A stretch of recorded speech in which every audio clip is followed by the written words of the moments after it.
नमस्कार दोस्तों। आइए आज बौद्ध धर्म के बारे में थोड़ा सा चर्चा करते हैं। हम केवल इम्पॉर्टेंट टॉपिक्स पर ही चर्चा करेंगे जो कि एग्जाम के दृष्टिकोण से इम्पॉर्टेंट है। अगर आपको वीडियो अच्छा लगे तो प्लीज़ लाइक शेयर सब्सक्राइब करें जरूर से। देखिए, गौतम बुद्ध का जन्म कपिलवस्तु के निकट लुम्बिनी में हुआ था। बौद्ध धर्म उन्हीं ने चलाया था। तो पहले हम गौतम बुद्ध की जीवनी देख लेंगे। 563 ईसा पूर्व में उनका जन्म हुआ था। उनके पिता शुद्धोधन शाक्य वंश के थे और उनकी माता जो माया देवी हैं वह कोलियगढ़ राज्य के थे। गौतम बुद्ध के बचपन का नाम था सिद्धार्थ और उनकी माता का निधन हो गया इनके जन्म के कुछ ही दिनों के बाद, तो इसलिए इनका जो पालन पोषण है वह इनकी मौसी ने किया जिनका नाम प्रजापति गौतमी था। इनका विवाह हो गया 16 वर्ष की आयु में, वो भी एक शाक्य कुल की कन्या से जिनका नाम यशोधरा था। इनके पुत्र का नाम था राहुल। एक बार ये अपने सारथी चन्ना के साथ बाहर निकले महल से, तो इन्होंने 4 दृश्य देखे। 4 दृश्य में क्या क्या था? एक वृद्ध व्यक्ति देखा इन्होंने, बीमार व्यक्ति देखा, मृतक देखा और एक प्रसन्नचित्त सन्यासी देखा। इनका इन चारों दृश्यों का इनके जीवन पर बहुत गहरा प्रभाव पड़ा और इन्होंने तब से के बारे में सन्यास की तरफ कदम बढ़ाया और इन्होंने अपनी पत्नी और बच्चों को सोता हुआ छोड़कर इन्होंने अपना गृह त्याग दिया। गृह त्याग के समय सिद्धार्थ की आयु जो थी वह 29 की थी और इसी गृह त्याग को बौद्ध धर्म में महाभिनिष्क्रमण कहा जाता है। महाभिनिष्क्रमण, ठीक है।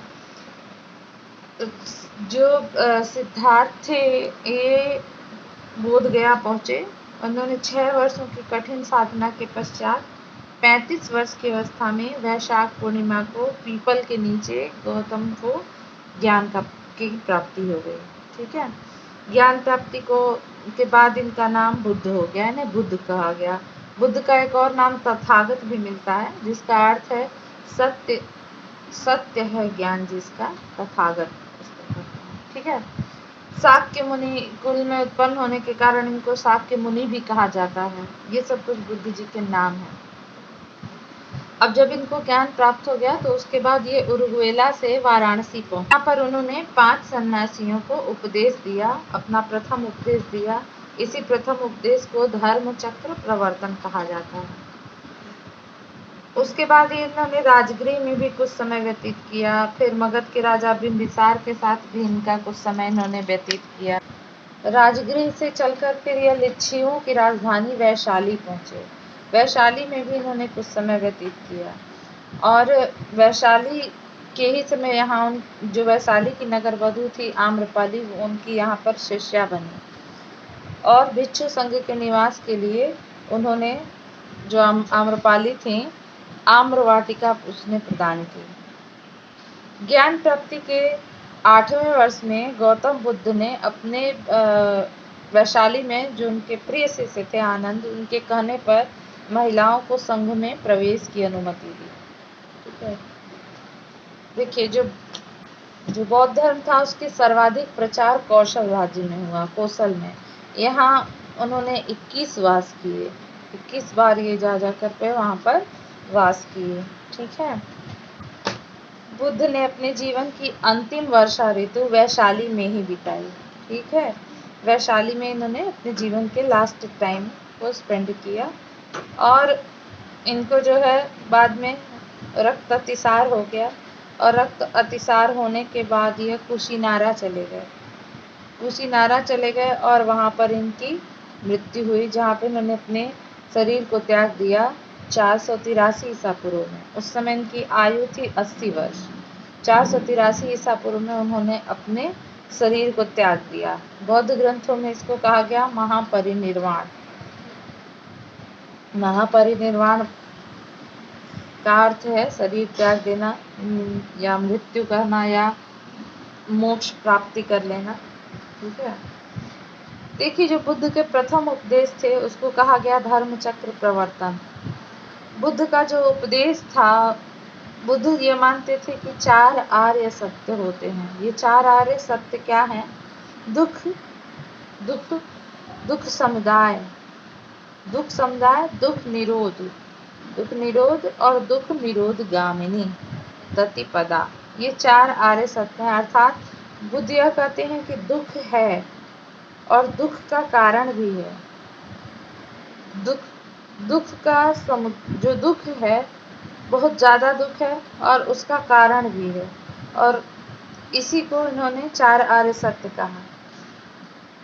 जो बुद्ध का मानना था कि दुख का मूल कारण अविद्या होता है। अविद्या, जब हम अविद्या का विनाश कर देंगे, जब हमारे अंदर से अविद्या हट जाएगी, विद्या आ जाएगी हमारे पास, तो क्या होगा, हम सुखी हो जाएंगे, दुख हमारे जीवन से हट जाएगा। और इसके लिए उन्होंने अष्टांगिक मार्ग बताए हैं। दुख को हटाने के अष्टांगिक मार्ग 8 मार्ग बताए हैं। कौन कौन से? सम्यक दृष्टि, सम्यक संकल्प, सम्यक वाक, सम्यक कर्मांत, सम्यक आजीव, सम्यक व्यायाम, सम्यक स्मृति और सम्यक समाधि। ये इनके 8 मार्ग हैं जिससे हम अपने दुख को हटा सकते हैं, ऐसा बुद्ध जी कहते हैं। बुद्ध का ऐसा मत है। बुद्ध ने अपने मत को मध्यमा प्रतिपदा या मध्यम मार्ग कहा है। बुद्ध के मत को कहा गया मध्यमा प्रतिपदा या मध्यम मार्ग। ठीक है। जो बौद्ध धर्म के अनुयायी थे वह भिक्षु भिक्षुणी भी थे, भिक्षु भी थे और भिक्षुणियां भी उसमें थी, उपासक भी थे, उपासिकाएं भी थी। सामान्य मनुष्यों के लिए बुद्ध ने जिस धर्म का उपदेश दिया उसे उपासक धर्म कहा गया। बौद्ध धर्म के 3 रत्न बताए हैं। बौद्ध धर्म में 3 रत्न बताए गए हैं। कौन कौन से? पहला बुद्ध, दूसरा धर्म और तीसरा संघ। देखिए, बौद्ध संगतियां 4 बौद्ध संगतियां हुई। पहली बौद्ध संगति 483 ईसा पूर्व में, दूसरी 383 में, तीसरी 247 में और चौथी ईसा की प्रथम शताब्दी में। 483, 383, 247 ईस्वी पूर्व और लास्ट ईसा के प्रथम शताब्दी में। स्थान क्या है क्रमशः? राजगृह में, फिर वैशाली में, फिर पाटलिपुत्र में, फिर कुंडलवन में। अध्यक्ष इसके कौन कौन रहे क्रमशः? महाकश्यप, सुबुकामी, मोगली पुत्तिस, वसुमित्र, अश्वघोष। ठीक है, वसुमित्र, अश्वघोष। और उस समय शासक कौन कौन से रहे? अजातशत्रु, कालाशोक, फिर अशोक और कनिष्ठ। ठीक है, ये चारों मैंने लाइन से बताए हैं। ये बहुत इंपॉर्टेंट है, इनसे क्वेश्चन अधिकतर पूछा जाता है। मैत्रेय को बौद्ध परंपरा में भावी बुद्ध कहा गया है। अवलोकितेश्वर प्रधान बोधिसत्व, जो कुछ बुद्ध को आने वाले अनुयायी थे उनको बोधिसत्व कहा गया, और उसमें अवलोकितेश्वर प्रधान बोधिसत्व हैं। ठीक है। और बौद्ध साहित्य को त्रिपिटक कहा जाता है। त्रिपिटक में कौन कौन से 3 ग्रंथ रहे हैं? विनय पिटक, सुत्त पिटक और अभिधम्म पिटक। विनय पिटक में दैनिक जीवन से संबंधी आचार विचारों का वर्णन किया गया है। सुत्त पिटक में बौद्ध धर्म के सिद्धांत और उपदेश बताए गए हैं, और अभिधम्म पिटक में बौद्ध धर्म के दार्शनिक सिद्धांतों का संग्रह किया गया है। ठीक है। बुद्ध जी जो थे उनकी कुछ मुद्राएं प्रचलित हैं। एक तो बुद्ध के जितने भी उपदेश रहे हैं ये सब पाली भाषा में, ये भी इम्पोर्टेंट है, पाली भाषा में है ये सब। और बुद्ध की कुछ मुद्राएं हैं, जैसे भूमि स्पर्श मुद्रा। इसका अर्थ यह था कि यह अपने तप और शुचिता को निरंतरता से बनाए रखने का सूचक था। भूमि स्पर्श मुद्रा, जो सारनाथ की बुद्ध मूर्ति गुप्त काल से संबंधित है, भूमि स्पर्श मुद्रा में मिलती है। ठीक है। प्राचीन काल में बौद्ध शिक्षा के 3 प्रमुख केंद्र रहे, नालंदा, वल्लभी और विक्रमशिला। यह 3 प्रमुख केंद्र बौद्ध शिक्षा के रहे हैं प्राचीन काल में। देखो, गौतम बुद्ध को एशिया का ज्योतिपुंज अर्थात लाइट ऑफ एशिया नाम से भी जाना जाता है। लाइट ऑफ एशिया एक पुस्तक है जिसको एडविन आर्नाल्ड ने लिखी है। इंटरमीडिएट में पहले यह चलती थी, यूपी बोर्ड में, अभी तो नहीं पता। महापरिनिर्वाण जो मंदिर है उत्तर प्रदेश के कुशीनगर जिले में स्थित है। अब आइए हीनयान और महायान, जो 2 प्रमुख यान है, 2 प्रमुख पंथ रहे हैं बौद्ध धर्म के, इन दोनों के बारे में थोड़ा सा डिस्क्रिप्शन करते हैं, अंतर देखते हैं दोनों में क्या है। देखिए, हीनयान जो है उसका शाब्दिक अर्थ है निम्न मार्ग, महायान का अर्थ है उत्कृष्ट मार्ग। हीनयान में महात्मा बुद्ध को एक महापुरुष माना जाता है और महायान में उनको देवता माना जाता है।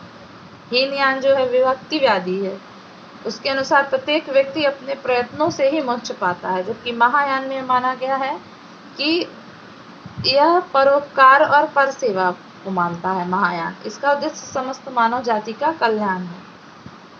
हीनयान जो है वह मूर्ति पूजा और भक्ति में विश्वास नहीं रखता।